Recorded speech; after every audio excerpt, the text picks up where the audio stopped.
What is the price of defiance? What happens when a leader stands before the world's most powerful nations and simply says, no? This is the story of three men who dared to do just that. They dreamed of a self-reliant Africa, an Africa for Africans. And for that dream, they paid the ultimate price. This isn't just history, it's a warning and a pattern we cannot ignore. Let's start in 1960. The Congo has just gained independence from Belgium. Its first democratically elected prime minister is a fiery orator named Patrice Lumumba.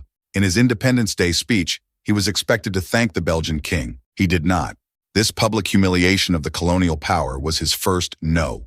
He then refused to side exclusively with the West or the East during the Cold War. Within months, he was overthrown in a Western-backed coup. And in 1961, he was executed by a firing squad. The West got the compliant leader they wanted. 2 decades later, a charismatic army captain renamed his country Burkina Faso, land of the upright people. His name was Thomas Sankara. He was a rock star revolutionary. He sold the government's fleet of Mercedes and made the Renault 5, the cheapest car, his official vehicle. He launched massive vaccination drives, planted millions of trees, and empowered women. But his biggest no was to foreign debt. He urged a united African front to reject debt repayment. He was a threat to the entire financial system. In 1987, just 4 years into his presidency, his best friend and colleague, Blaise Compaoré, orchestrated a coup. Sankara was assassinated in a hail of bullets. His legacy was systematically erased.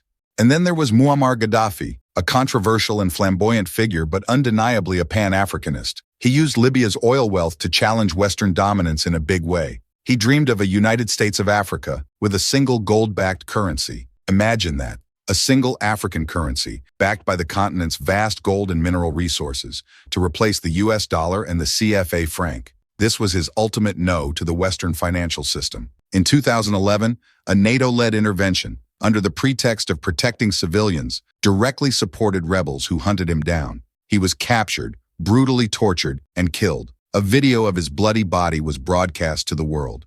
3 leaders, 3 different eras, 3 different personalities, but one common thread, a defiant no to Western geopolitical and financial interests.